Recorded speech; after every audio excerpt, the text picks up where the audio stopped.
feel like, plus a lot of people, like I say this statistic all the time, a lot of people get misdiagnosed. There's that statistic that 1 in 20 are misdiagnosed, which is 12 million per year, which is crazy.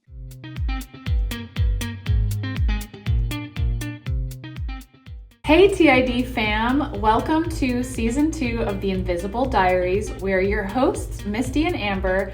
I'm Misti from MistiBlueDream.com, a chronic illness lifer with Ehlers-Danlos syndrome and a congenital heart warrior.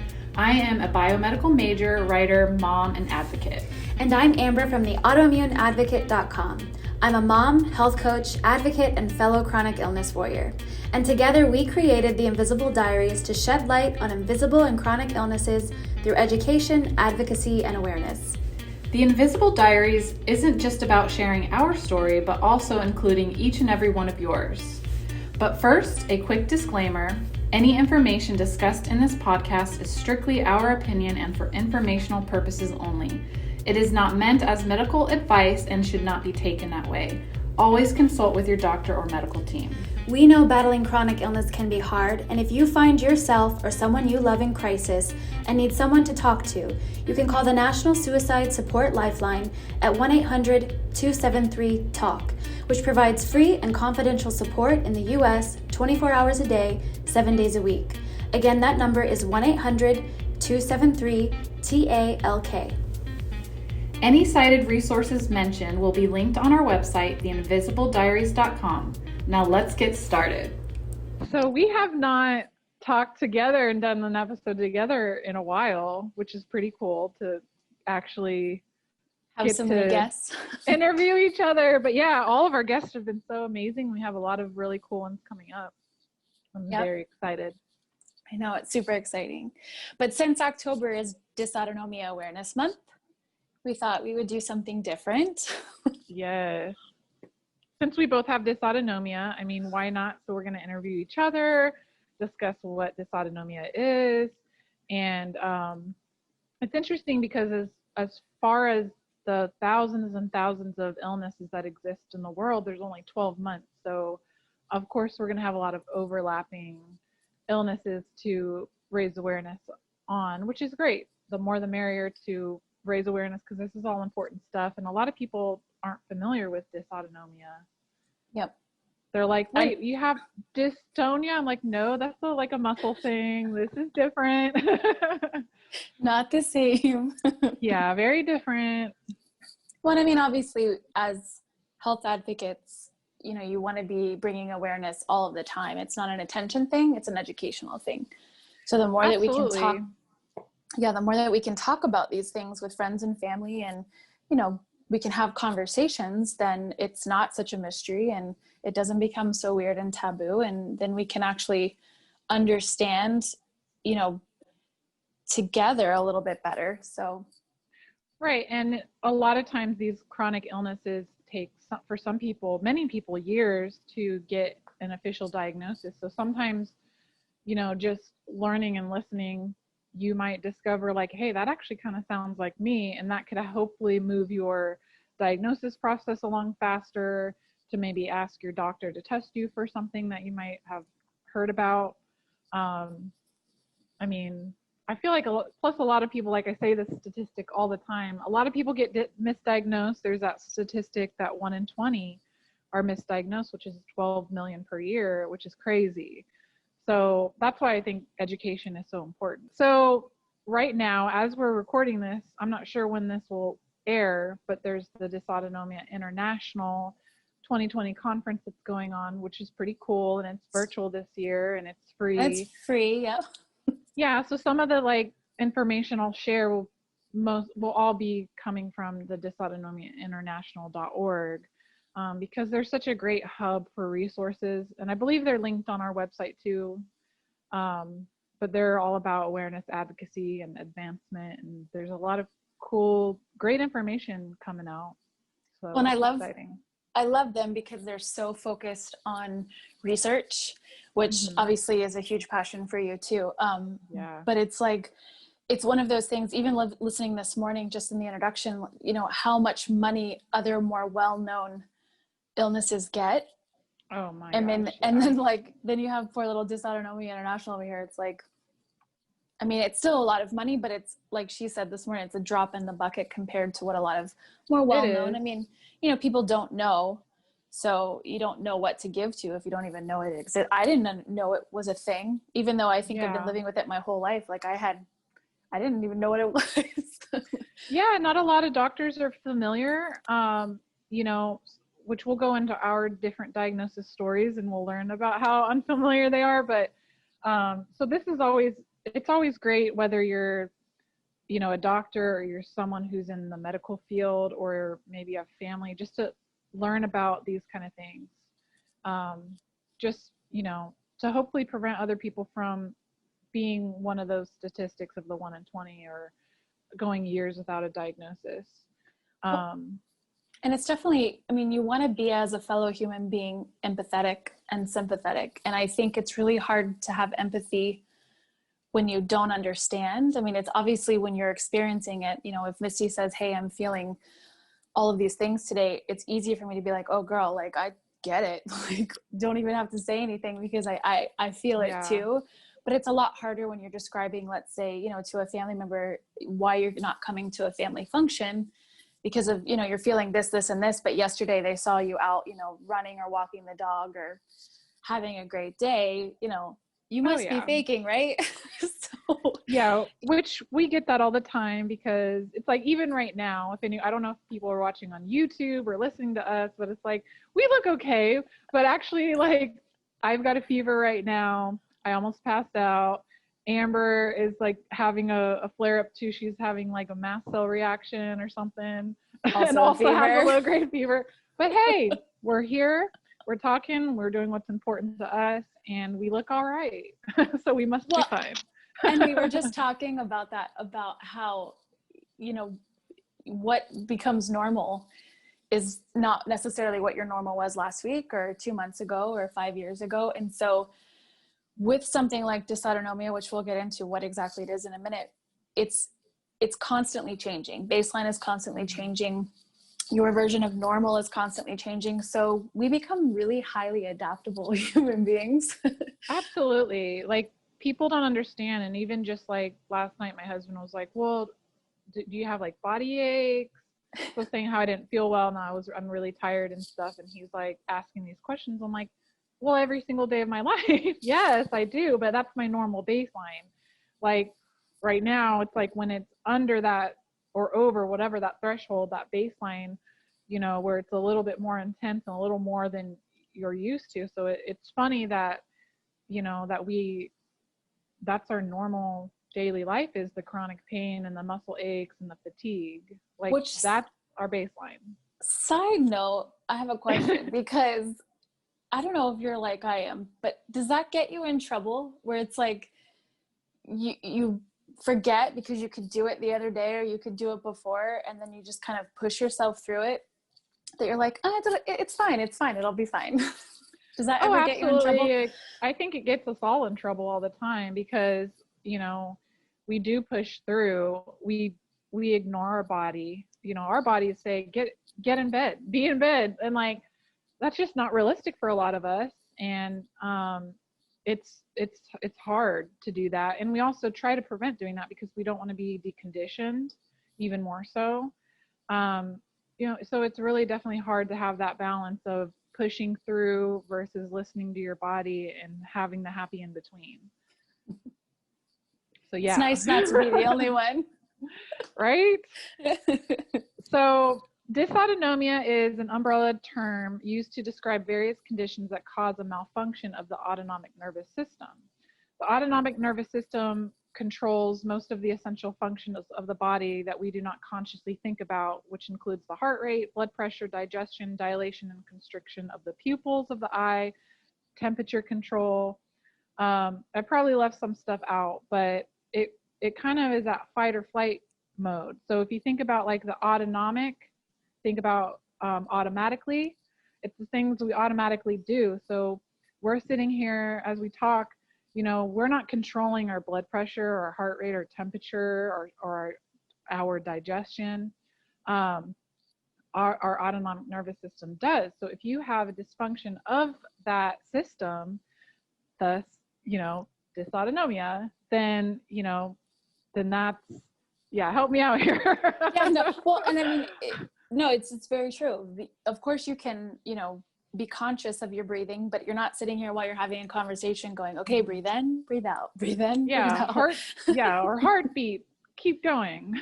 Right. Or, I mean, and you have moments, because bladder control is one of those that's in there as well. Like you're not just walking around running, not to say that there are not people that experience that, but the norm for someone that does not suffer from this, you're not having to think about, keeping everything inside. Yeah, absolutely.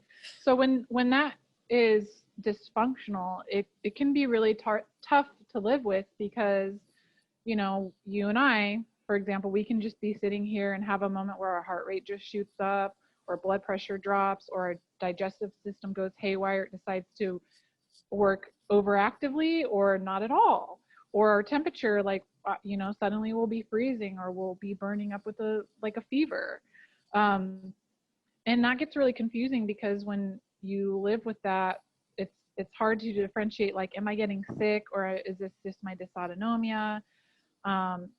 And yeah, so let's go ahead and start with our different diagnosis stories. You want to go first?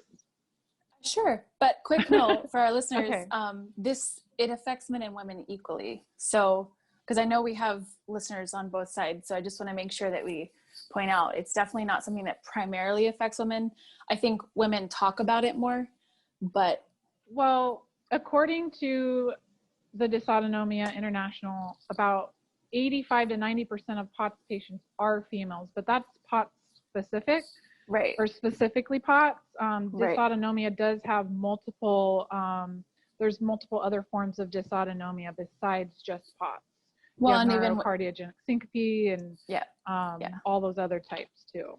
Well, and there's also primary and secondary dysautonomia as well. So there are people that can have it as that's the actual thing that is creating their symptoms, or they can have something else like multiple sclerosis or Parkinson's, something like that, neurological issues that, dysautonomia would be a secondary effect to that. So there's a lot of, it's complicated, which is probably why it's difficult to get a diagnosis. Exactly. So what was your diagnosis like? How long were you dealing with symptoms? When did you get diagnosed?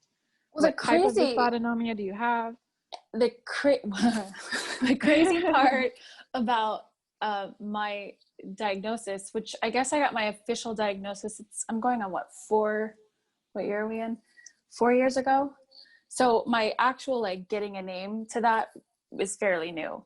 And then it was confirmed by my neurologist. But I have lived, which I'm excited because this weekend there's an actual whole segment on it, which I'm so excited about. But I have lived with hyperhidrosis my whole life.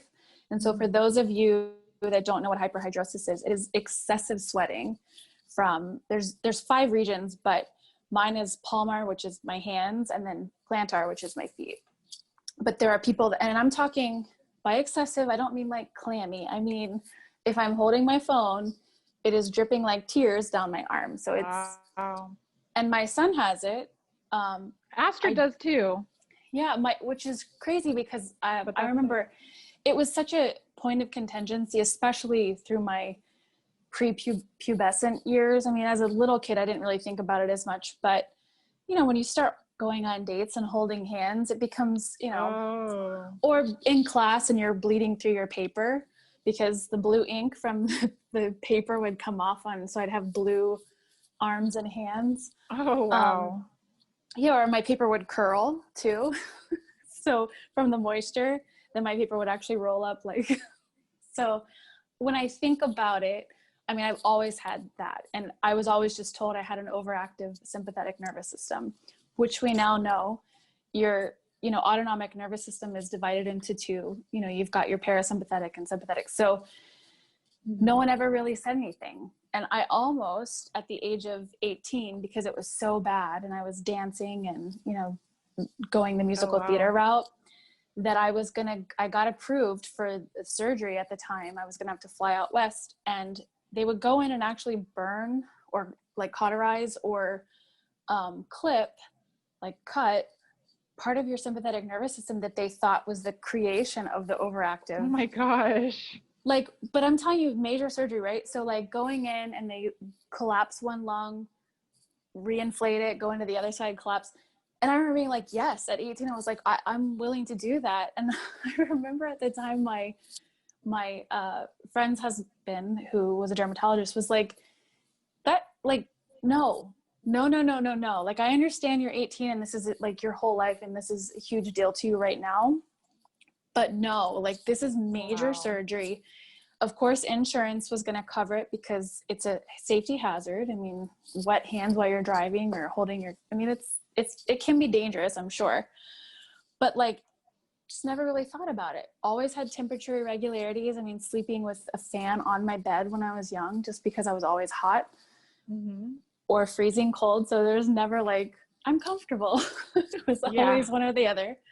So it was nice when I finally got the confirmation from the neurologist, and then the cardiologist reconfirmed it. But now I'm kind of in that place because I am getting these adrenaline surges a lot more lately. I've had those my whole life too. I'm wondering, and it was mentioned 2 years ago with the cardiologist, that it might be something to test for, which is the hyperadrenergic POTS. Because my blood pressure tends to not drop. My blood pressure tends to raise when I stand. So I have a raise in heart rate and a raise in blood pressure. So I mean, for as long as I can remember, but it's just, it's just one of those things. It's weird.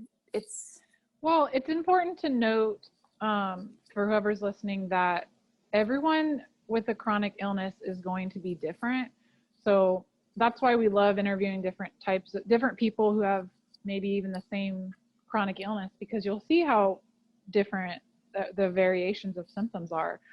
So I think that's why it's important to kind of find out, like, how is it for you? How is it for me? How is it for other people? Because there's so many symptoms that go along with POTS or different forms of dysautonomia. And that's kind of what makes it confusing, is because everyone is so different. Right. Well, so it's important to remember that. Basically, after I got the diagnosis, because I was running Disney half marathons, and it was a particular weekend that I had 2 races back to back. It was a challenge weekend. And I couldn't even, I mean, my heart shot up during the half marathon by like mile 8, and it was over 200, and I couldn't get it to come down with walking. And so that was kind of the catalyst that forced me to go see the cardiologist. Cause I ended up being on the couch for more than a month, where I just couldn't, I would crawl from the bed to the couch, like literally crawl. So, he confirmed it was postural orthostatic tachycardia syndrome and inappropriate sinus tachycardia is at the same time. But yeah, I mean, it's weird to me to think back now, because I've had so many of the symptoms as I've learned more about it my whole life, visual disturbances and, those surges where I'd be like, do I have anxiety? Is this my anxiety? Is it not? Like, does everybody feel like this? Like they're about to like die, or they need to run, 40 miles because their heart's racing. So absolutely. How about do you know what the cause of your POTS or your form of dysautonomia is? Nope. They're still trying to work on that. Still in the process of getting through to. Still in the process. They mentioned again, because I'm supposed to see more specialists. Obviously, Ehlers-Danlos is on the radar, Ehlers-Danlos syndrome, which my son is about to go through that whole thing, because since his TBI in December, and then since he had a pretty bad bout of illness, which we're not sure whether it was COVID or not, back in March, he's been exhibiting more dysautonomia symptoms too. He's having visual disturbances. He's had gastro, I mean, like ton of stuff. So, and the tachycardia. So, I mean, it'll be interesting to see what the geneticist says for him. Yeah. Because then we'll know it's got to come up the line somewhere. Yeah. But that's true. Yeah. Cause I mean, he'll get in before I do, but I mean, there's still multiple sclerosis is still on the radar. There's some other mitochondrial dysfunction stuff that they just don't know. So, and I don't want to do the muscle biopsy if I don't have to. Oh yeah. I don't blame you.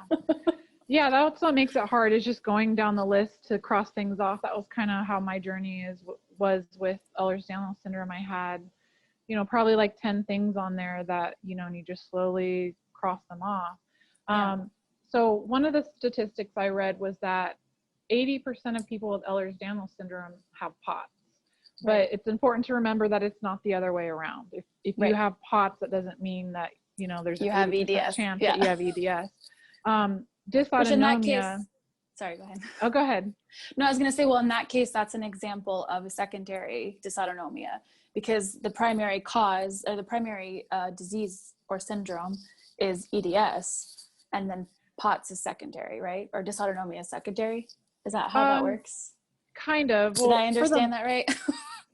For the most part, dysautonomia is usually a secondary thing. So we're talking about how they're finding now that post-COVID patients are having POTS. If you have Lyme disease, if you have lupus or an autoimmune disorder, Ehlers-Danlos syndrome, multiple sclerosis, Parkinson's is a big one.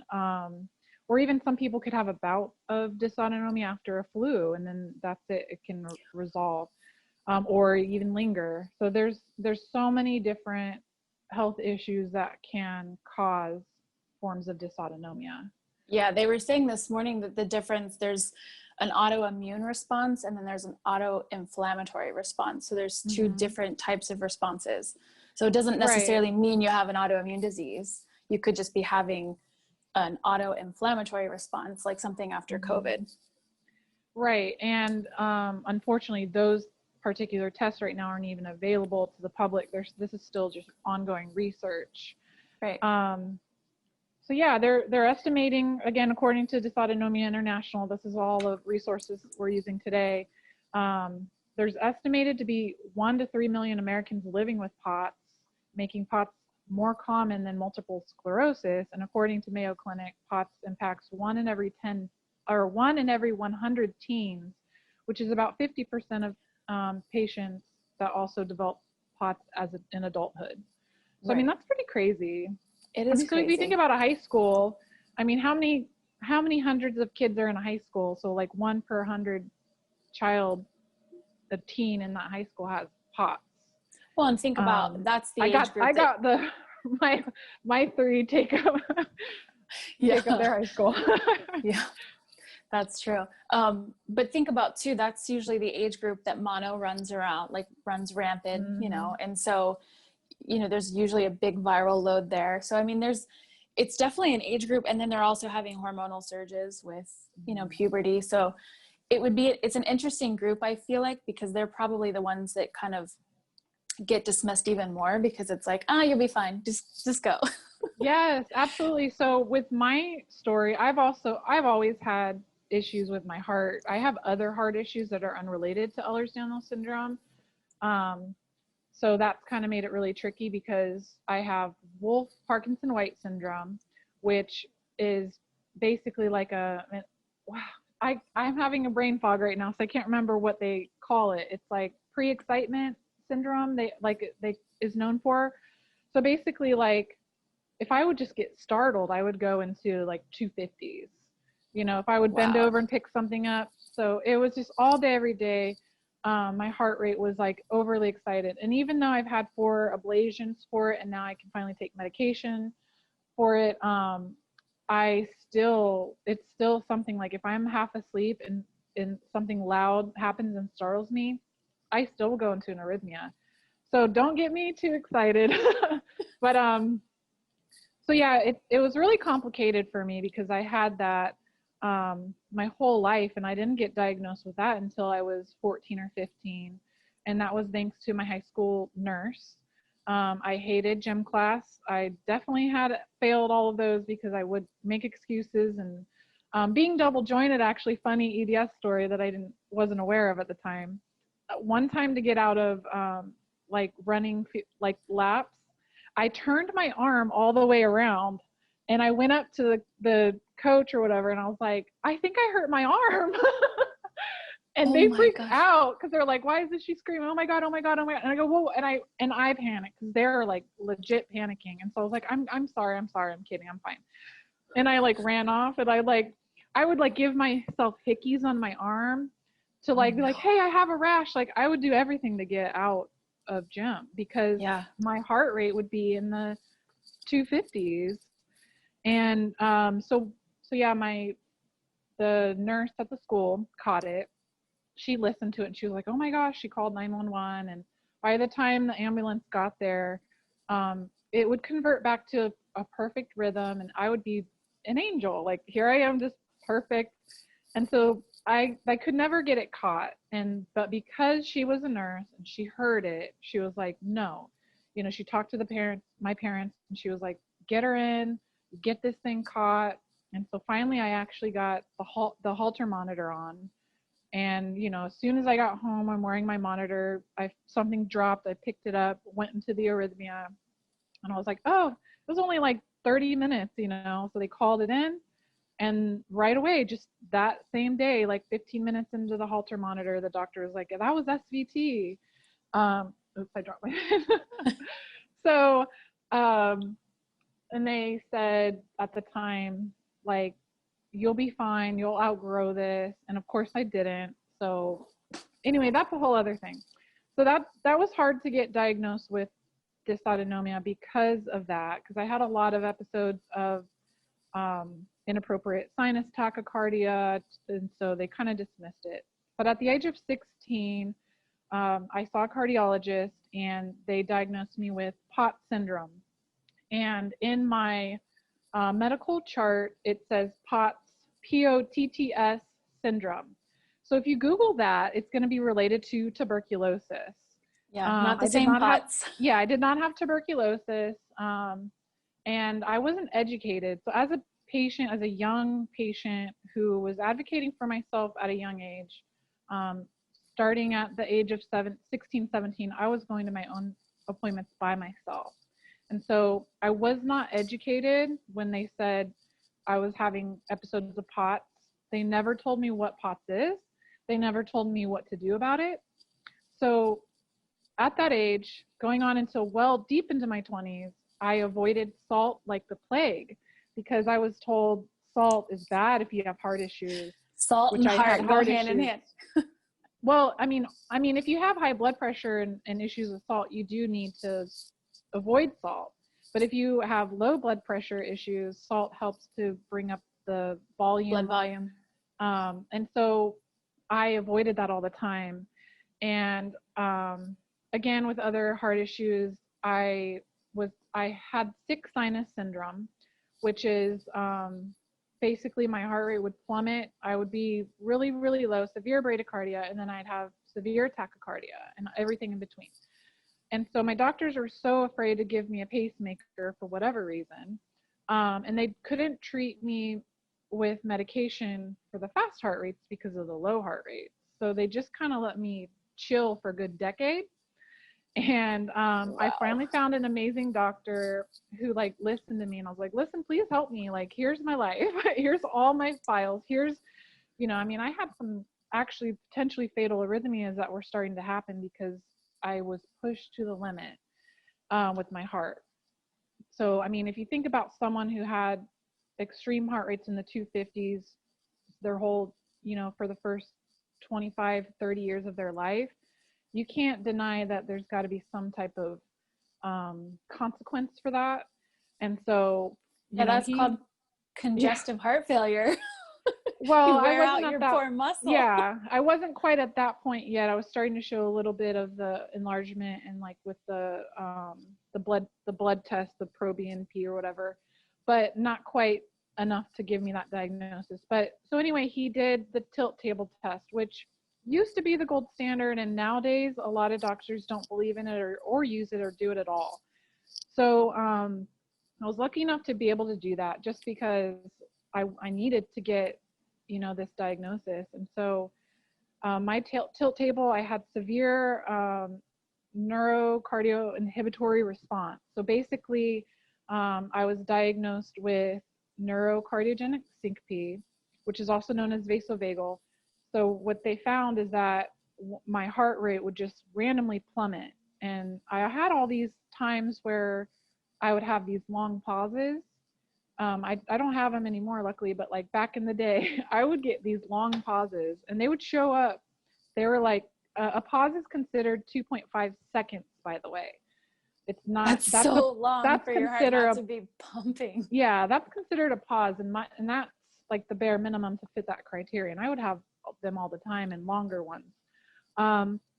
But yeah, I would be standing there walking, and my heart rate would just plummet and my blood pressure would plummet, and I would just basically crash. So I got my pacemaker, which was amazing. The best thing that ever happened to me. I wish I had it 10 years ago. So if you feel like you're in that boat, don't be afraid. I love it. And so now, because I have that pacemaker where I don't fall below 60 beats per minute, I'm able to take a medication to prevent the tachycardia. So I'm able to finally get a little bit of treatment now that I've made it to my 30s. Thank you. So, I also, I forgot about the whole POTS thing. And while I was dealing with getting this diagnosis, I was having those episodes too, like you were saying, where I would have to scoot and I couldn't stand. And that was kind of when, so I know I'm rambling, so I'm sorry, but I just have one more thing I wanted to bring up because it's so important to me. And it was like, while I was trying to get these diagnoses, I was being dismissed all the time. And my POTS was so extreme and severe that I couldn't, like I said, I couldn't even stand up. I couldn't work, my whole life was over at that point. And I was basically going to the ER almost every other day, which to be exact, 52 times in, I think it was in 1 year. That's a lot of visits. So that's a lot of visits. I definitely had gotten a lot of grief from the physicians that were treating me. I went to multiple hospitals. I was desperate. What would happen is I would come in, and this was again before I got the tilt table test and the diagnosis with everything, but I would come in and having these severe bouts where my hands would be shaking, I'd be freezing, I wasn't getting circulation, my heart rate was insane, my blood pressure was low. So I would go in, and this is before I was kind of testing myself and being, checking my own, blood pressure and stuff. So I would go into the hospital, the ER, they'd hook me up, and I'm laying down, right? I'm sitting, laying down. Everything was great. They hook me up. You're good. What are you doing here? So I would have to go pee. For some reason, I had uncontrollable, I'd have to pee insanely. I don't know if that's how you are, but I would have to go every 10, 15 minutes, a mass amount. And they were like, you must have just drank a lot of fluid. I'm like, actually, I'm kind of dehydrated. I haven't had a drink all day, because that was my issue. It was not. So I don't know where that was coming from, but at the time I was a hairstylist, very busy, working all day to night, and I wouldn't take a break to drink water. I wasn't wearing compression socks. I wasn't eating properly. I wasn't taking care of myself. So this is the result of that. And so I would unhook myself, get up, go to the bathroom, and I have this episode. I'd be shaking. By the time they sit down, they hook me back up. It was good. So they would just look at me, and one of them even laughed, and they just said, you have panic disorder. You're having an anxiety attack. That's all this is. And there were actually times where in the middle of that, I was wearing a Holter monitor, an event monitor at the time under my shirt. And it got to the point where they were like, they didn't even know that. And it got to the point where they were like, we're not even going to hook you up to monitor because we know you're just having a panic attack. And they would just send me home. And it turns out when I finally got my 50-page, report of all of those arrhythmias, some of them were potentially fatal. Again, I needed the pacemaker, so it's a little more different than typical POTS. But and they were laughing at me and dismissing me. So when I finally, after all this time, started putting it together, I realized, I'm like, it's happening when I stand. And so I was like, let me just test something out. So I called the nurse in. They were about to discharge me for my, anxiety problem. And I was like, hey, before you discharge me, I want to get up because I got to go to the bathroom again. She's like, oh yeah, just unhook yourself. And I was like, well, no, wait. I want you to watch the screen, and I want you to watch me. And I'm going to get up, and I'm going to stand up, and I'm not going to unhook myself. And we're just going to see what happens. She's like, crosses her arm. Okay. fine. So I did. I go like this. I sit up and I stand up and I sit there and I look at her.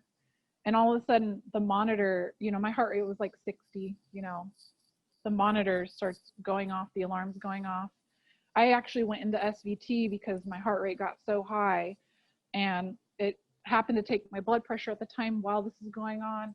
The nurse literally like pushed me down on the bed. The doctor ran in, they admitted me. They didn't, and even still, they didn't even really know what was happening. They never said like, oh, this is POTS. Like, they didn't know. They were freaked out. They admitted me. And it wasn't until it was like, oh yeah, POTS, right? Like combing through my records, and they were able to see like, okay, this girl needed fluids and she needed all this special treatment, and so I went so many years and so many visits where I wasn't being taken care of, and I was being misdiagnosed with, panic attacks. And that's why I feel like, it's important to share our stories, because I hate the idea of anyone having to live that life. Yeah. And I hope that anybody who listens, maybe they might question like if they really do just have anxiety, or if they perhaps, if it's that fight or flight mode that their body is going into because they can't regulate the blood pressure, and their heart and everything is just going haywire. Well, and it's not to say that it doesn't, because we're not meant to be in those responses long term. Mm-hmm. They're meant to get us away from the predator, and then things come back to normal. Right. So when you live in that constant state, it messes, because you've got epinephrine, and you've got all these other norepinephrine. Did I say that? Epinephrine, yeah. Or norepinephrine? My brain never remembers. Brain fog today. Gosh. But you have surges and all of these different hormones. And so you keep doing that. It's just like with your heart. If you keep staying in tachycardia, you're going to eventually wear out the muscle.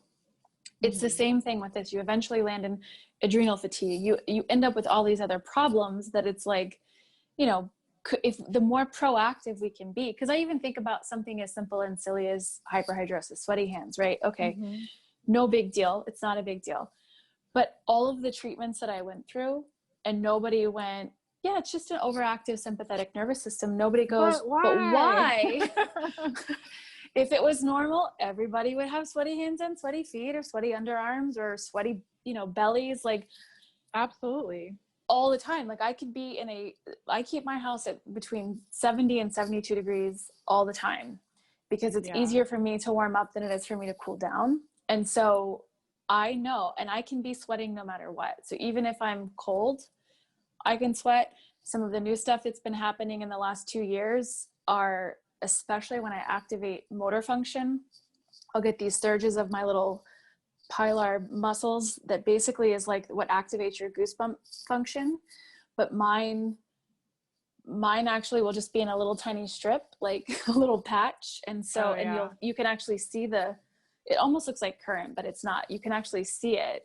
And so freaks my husband out all the time, because he's like, that is not normal. And I'm like, but there's things like that when I'm like, my whole life would have been different if from a young age, all of the bowel issues, and being at my teen and bending over in the shower and losing my vision, never passing out, thank goodness, but losing my vision and then coming back up.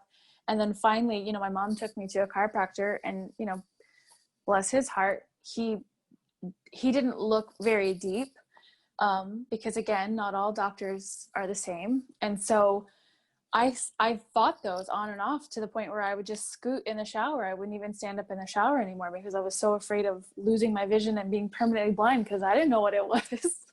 Oh yeah. And it's stuff like that, especially with teens, I think, they fight because you don't connect the dots. You don't go, okay, this symptom and this symptom and this symptom and this, it could all be under this big umbrella of things. You're just kind of like, well, that was a weird thing that happened, and that was weird. It's happened a couple of times, but I'm not, it's fine. And I'm sure for teens, it's probably difficult to discuss too. Like, I know when I was a teenager, the shower, of course, is always a huge trigger, I believe, for POTS, because of that heat, which is a vasodilator. So your blood tends to pull away from your heart and brain. Same with hot tubs. Yeah. And so I would take the hottest shower ever, of course, because that's what we do. And I remember once being naked and on the floor where it's cold and having my face against the cold floor, and my heart was in tachycardia and my vision was gone. And I remember just being like, I'm if I about to could just die. use that last little bit of energy to grab that towel so my parents don't find me naked, in case I die. Yeah. And it's scary, and another statistic I wanted to share is that POTS patients endure an average of 4-year diagnosis delay due in large part to a lack of awareness. The prolonged search for diagnosis causes tremendous financial strain on the patient and their family, in addition to years of suffering without diagnosis or proper treatment. Yeah. Well, and when you think about how many symptoms dysautonomia, how many systems dysautonomia affects, that I don't think it's our first order of thought to be like, oh, these are all connected, where it's like, oh, I'm losing my vision, or, oh, I have sweaty hands, or, oh, I'm having these crazy heart palpitations that when I run, it makes it even worse. And I want to die. So it's, and the body's not always considered as a whole either. It's not, you don't ever usually have a doctor that sits down and is like, tell me more. I want to know all of your symptoms, honey. You don't hear that. Instead, it's like, what's your chief complaint? We're very highly specialized. Yeah. We're very highly specialized. They don't have a lot of time, which that's why I'm married to a chiropractor. So I love what chiropractic philosophy is, because they do try to take a step back and look at whole body wellness. But even there's not a lot of chiropractors that are familiar, and there are a ton. I shouldn't say that. It's just like with the medical community. It's not a first thought. It's not going, okay. And even in my own experience, when my husband has adjusted me, he can trigger symptoms in me, and we he had can that take conversation the other day. And I was trying to pop. I was going like this, trying to pop, and I went into an arrhythmia. I was like, oh God. And I just kind of what I normally do is I just try to focus, almost like meditate and calm it down. And then I was like, okay. And I was like, dang. And I immediately texted you. I'm like, hey, has your husband ever put your heart into an arrhythmia with the chiropractic work? Yeah. Which is, it's crazy to think about, but it's when you're already Misty and I, we're pretty symptomatic anyway. And then if you're on either coming up a flare, coming down a flare, that kind of manipulation, because your nervous system runs along your spine, that it's it's somebody that wouldn't know, and somebody that they'd be like, oh my gosh, that was the worst experience with a chiropractor I ever had. I felt like I was going to die, So, if you don't have a doctor that's, because I come up off the table and I am white. So he immediately knows, he's like, lay back down, and he'll do it something different. And then I'm like, okay, I'm not going to die. Oh man.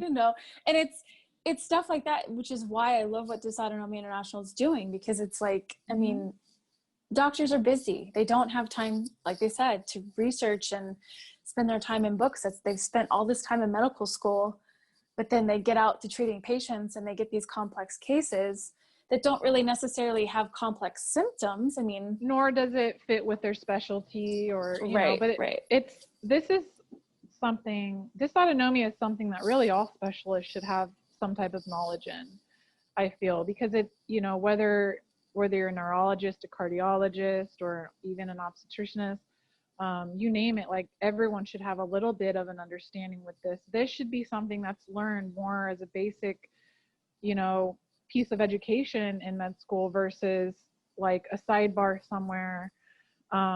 Which I know in anatomy and physiology too, you kind of go over it a little bit, but I feel like it's just so much more important, and it's something that's just very underdiagnosed and underrecognized. Yeah. Well, and you still have the whole other thought of treatment, because it's, for me, not one doctor was like, hey, so you're running in this fight or flight state. Let's talk about how we can calm that down. Let's talk about meditation or yoga or things that, instead of high cardiovascular intense exercises or cross training, that might not be for you. Right. So yeah, because everyone's going to be different. They're going to have different causes, and so that's what's important too, is that our treatments aren't going to be the same. Yes, wearing compression socks and making sure you're hydrated, those are going to be some common treatments. But even for you with high blood pressure, is salt even a treatment for you? Because it is a very delicate balance, because yeah, there are days when I know, because I'm having more symptoms, like more of the like flutters and the tachycardia, and I just feel wonky, what I call it.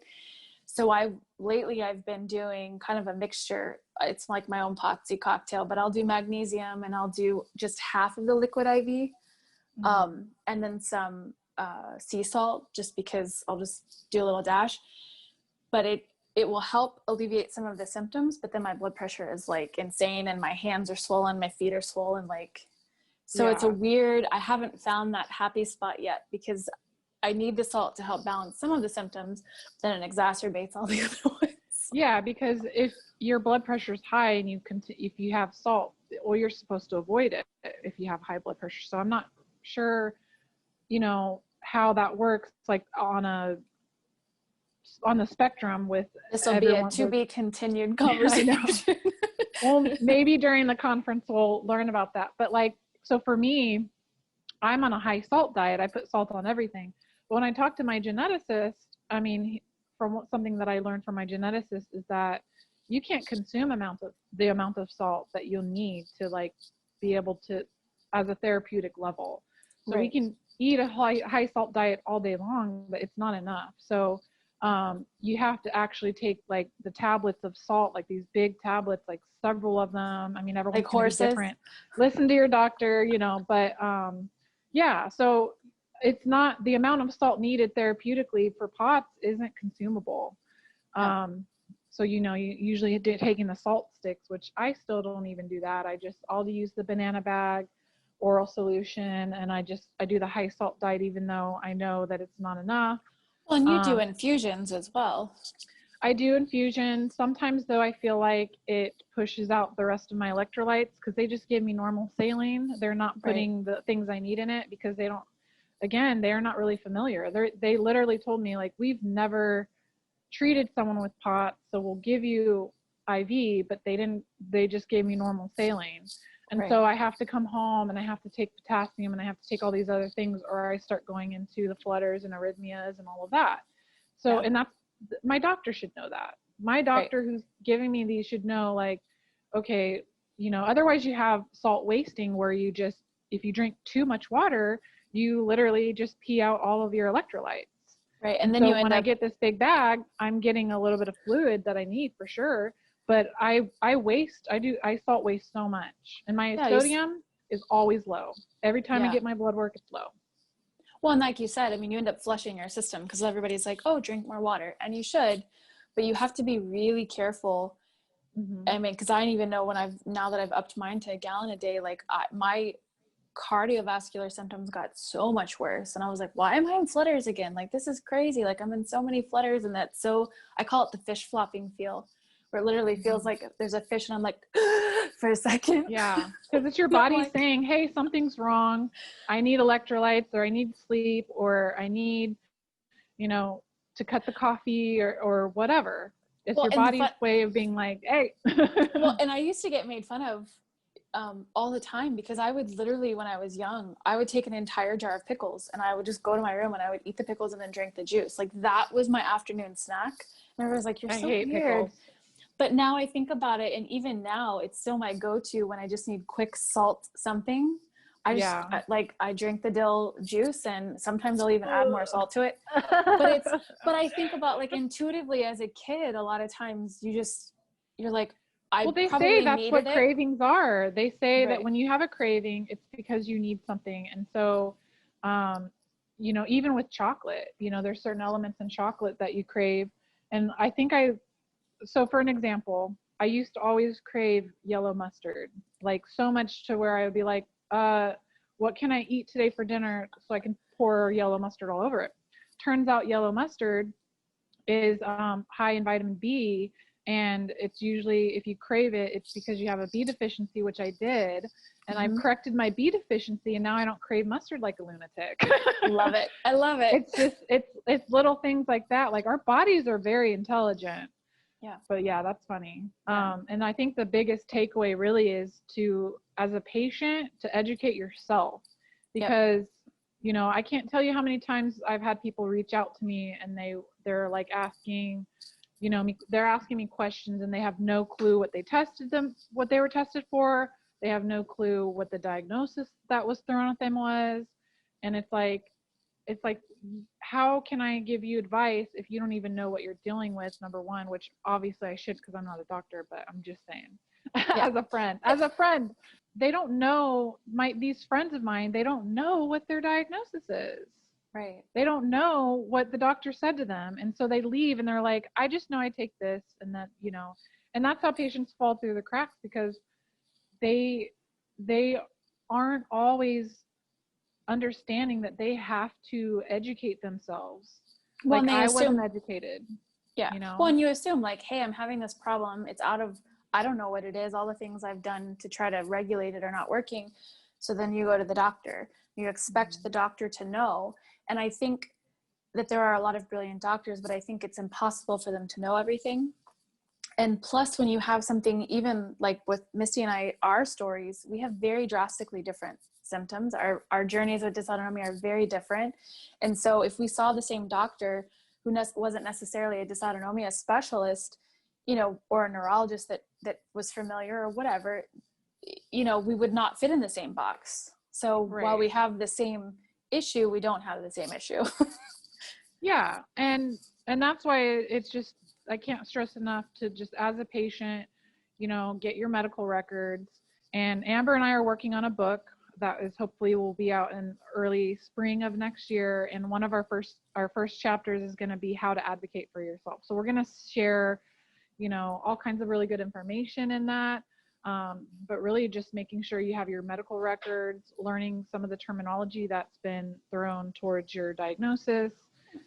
Taking literature, like even Dysautonomia International has a whole section that says like you can actually print it out and take it to your physician, which I know Misty's done.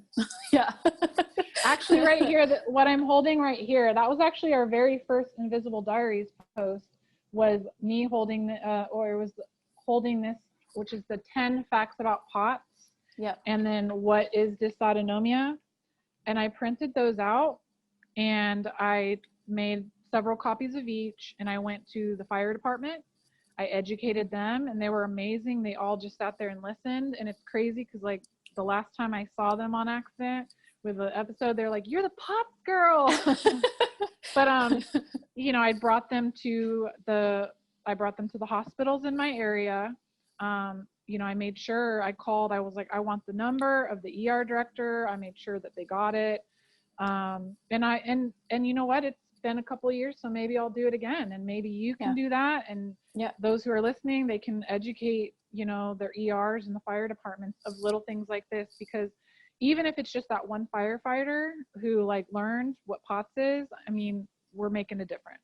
Absolutely. And that's obviously our number one goal with this platform, is to make sure that you can be the best advocate for yourself that you can be.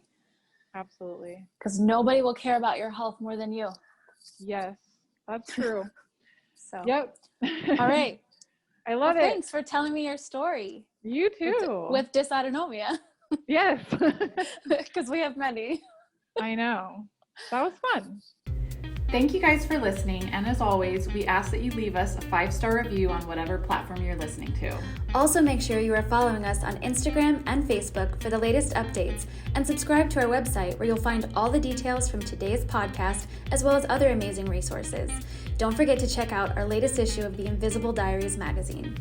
We hope you enjoyed this episode, and if you want to share your story or be featured as a Spoonie Spotlight, you can apply on our website, theinvisibleidiaries.com. Bye!